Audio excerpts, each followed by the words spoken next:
Welcome to the Genius Factory. Enjoy the video. In this video, I will show you how to make nachos and cheese.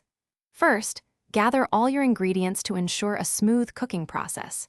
You'll need a bag of your favorite tortilla chips, a good melting cheese like cheddar or Monterey Jack, and any desired toppings such as jalapenos or salsa.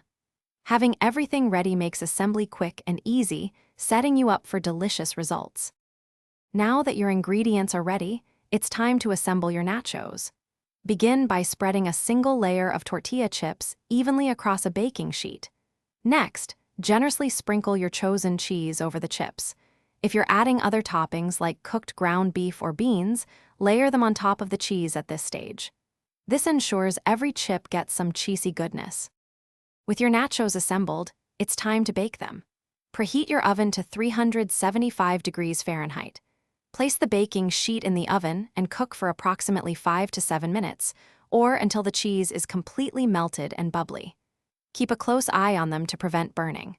Once golden and gooey, remove them from the oven and serve immediately for the ultimate warm, cheesy experience. Nachos are incredibly versatile, so feel free to get creative with your toppings and ingredients. Consider trying blue corn chips for a different texture, or a blend of cheeses like pepper jack and Colby for more complex flavors. Don't forget to explore various salsas, guacamole, or sour cream to enhance your creation.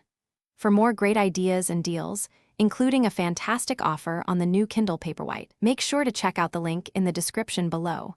Enjoy your personalized, delicious nachos. Thanks for watching. If you found this helpful, don't forget to like and subscribe.